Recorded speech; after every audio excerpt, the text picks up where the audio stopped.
easy to scale your brand to 1 million a month or even more using mainly paid ads. But the big problem is that most of the brands are focusing on the completely wrong metrics, right? They just don't understand the numbers, and it's not their fault, right? This is something that is proclaimed by a lot of agencies and stuff like that. So, this is what I'm going to uncover. I'm going to show you what you should be aware of, what you should not do, and then what's the new, more efficient way on how to actually grow your business based off of the data that you have in your business. So, first of all, a little bit of proof just so that you know this is real. This is one of my brands that I co-own. Refreshing this. There you go. Okay, now we got that out of the way. And we're going to jump right into this here. So this is what I see a lot of times. Like my brands, as you can see, like this is just one of them. They're doing combined over 1 million a month now. Okay. And so I've done that, and I coach many other e-commerce brands, and I know what the problem is, right? I get this a lot. They come to me with the expectation of having like a huge return on ad spend, right? So for some reason, 100% you're familiar with that return on ad spend of 5, right? Then you see all these crazy screenshots from agencies and freelancers and whatever that tell you, wow, we with this little money we made this huge return on ad spend. Okay, but then finally you look at the results and you're like, okay, well, that's like 50K a month. Which, I mean, to be honest, if you're serious about e-commerce, you're serious about like making a living off of that, building your wealth with that, potentially exiting a brand, this is not a lot of money in e-commerce, right? So I'm not saying this to downplay anybody, not at all. It depends on what your goal is. But if your goal is to really like potentially sell the company, build wealth, build equity, then this is not a lot of money, right? So we have to think bigger. That's what I always say in all my videos. But there's a huge difference between having a super high return on ad spend and running on low scale to having a lower return on ad spend but running on high scale. So I want to show you what the problem is with this high return on ad spend thing. Okay. So return on ad spend is a vanity metric, right? It doesn't really tell you a lot about the growth of your business, right? Especially when you look at it at the ads account. Like here we talk about attribution and stuff. That's another video. Okay. I'll show you that in another video. But, anyways, let's just look at this number, return on ad spend. Okay. This tells you what was the ad spend today and how much revenue did you do today. Okay. This is what it tells you, nothing else. It doesn't tell you, am I acquiring the right people? How much did I pay for these, for each of the sales, essentially? So, one very simple example is where you see like there's a huge difference when it comes to return on ad spend. Doesn't really tell you anything. Okay, let's just say, okay, you spent $100. Okay, just to make it easy. This is scenario A.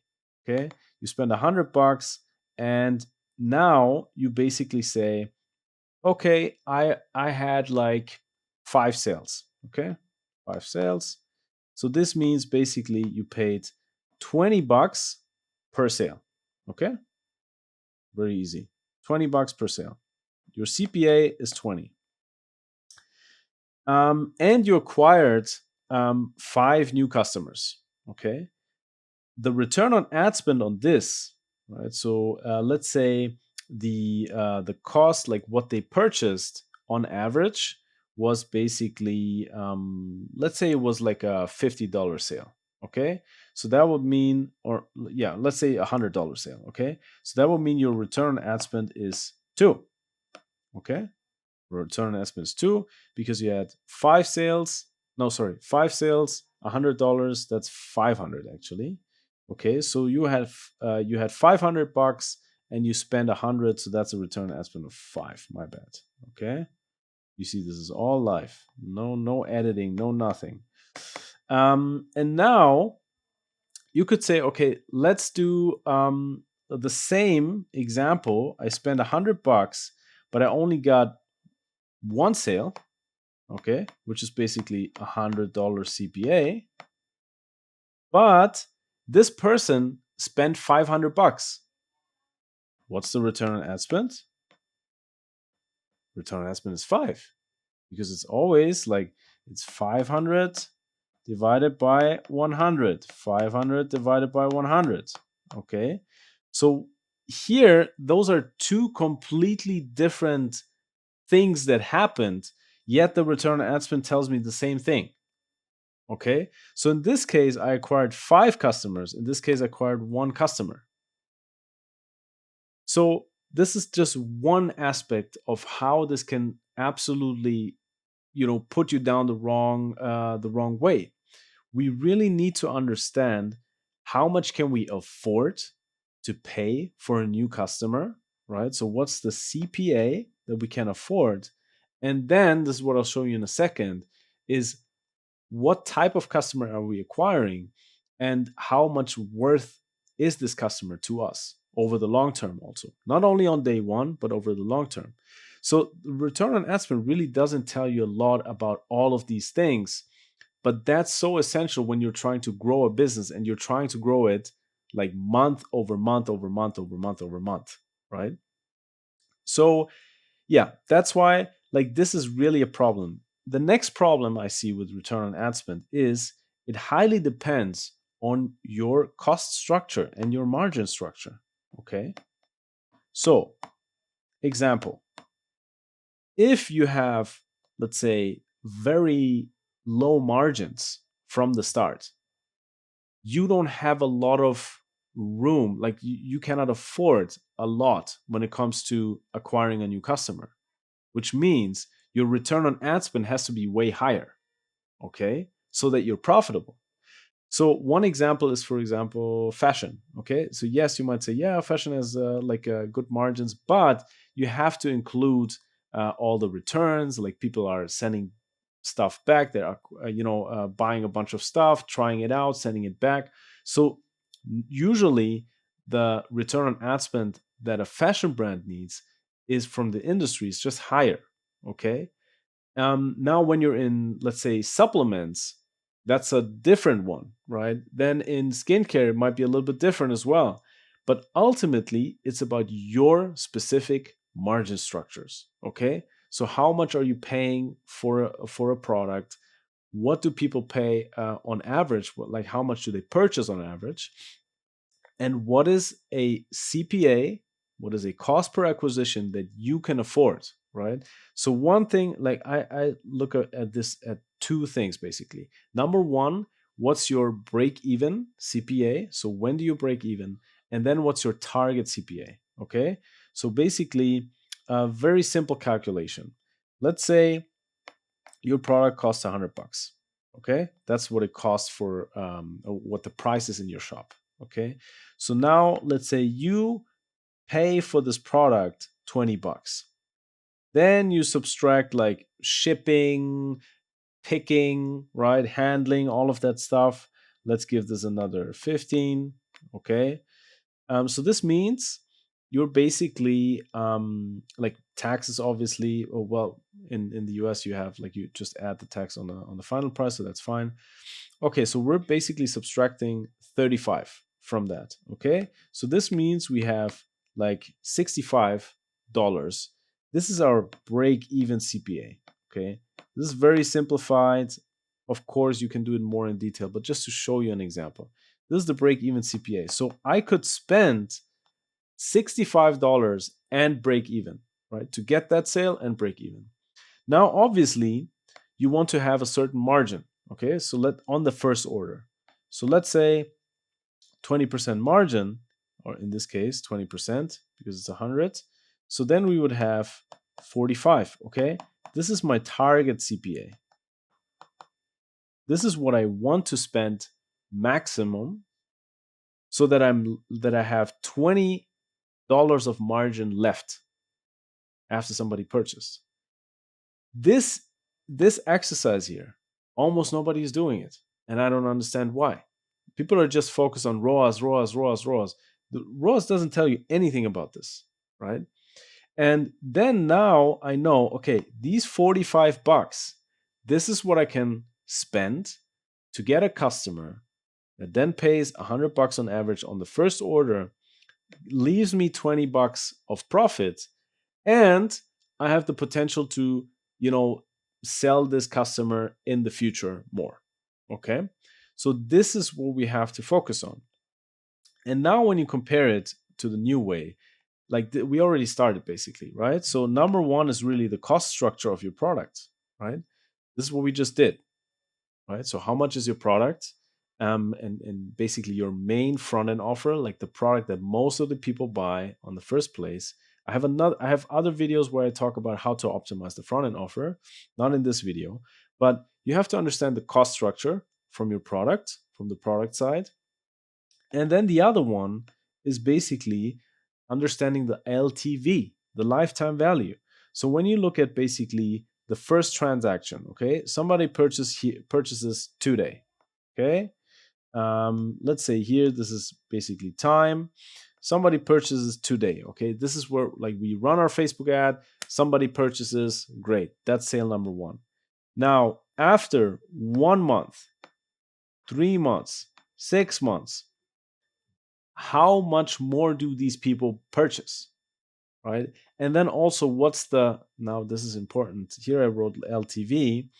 Actually it's better to write LTP, which is the lifetime profit. Okay, so what's the profit over time that this person that I acquired is actually, you know, generating for my business? Okay, because then you will see, okay, so after, I don't know, 3 months, this person makes another, like on average, another $15, okay, of profit, and so on and so forth, right? After 6 months, it's $30, okay?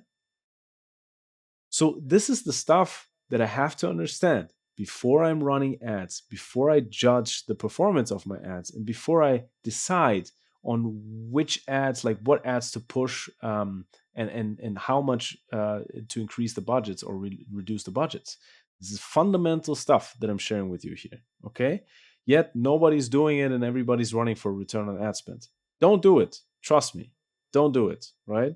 I have like over 30 brands in my portfolio, and once you always see it initially, once you switch to that, and once the founders understand it's not about the return on ad spend, it's actually about this stuff here, that's where they take off.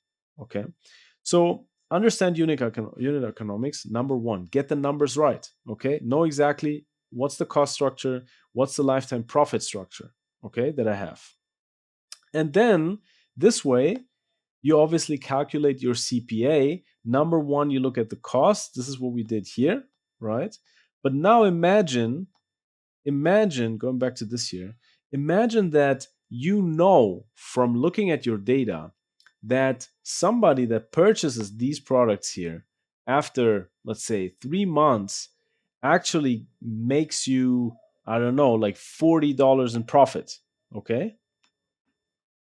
Then you would say and think, I could actually afford to pay more for that customer, right? So I could actually increase my target CPA, and this way I would be able to spend more money and acquire even more people, right? So then let's say, okay, you could say, okay, well, I don't need to make $20 profit on the first sale. I can afford to make $10 in the first transaction. That's fine. So my new target CPA is 55. And this could mean that when you're spending like $45 and you're acquiring, I don't know, like $45 per transaction, um, and you're basically spending, I don't know, $1,000 a day. If you say, okay, no, I can actually spend 55, that could mean that you could spend, I don't know, 1,300 per day. So you increase your ad spend by 30% while hitting this CPA, and you will generate more absolute clients which means more absolute future profits in the next months, right? So I hope that is, you're understanding this. If not, please let me know in the comments. But it's so crucial that you understand this stuff. Calculate target CPA. Okay, then we've done that while looking at these two things here. Then the next step is maximize the spend for your target CPA, right? Another thing, when I see some people like bragging with their screenshots, oh wow, return on ad spend of 8, return on ad spend of 6, CPA of 5, I'm just laughing because I understand, like, I can see that they don't understand anything. They don't understand shit. Like, this is not how you scale a business. This is how you flex with some screenshots. Cool. But if we're serious, we want to scale our business, then we want to maximize the spend for a specific target CPA, right? We have to do this homework, number one. And then our goal is to spend as much as possible under this precondition of the target CPA so that we can acquire as many people as possible, because that means, again, we understand the numbers, that the profits in month 3, in month 6, in month 12, and so on and so far will just be way higher.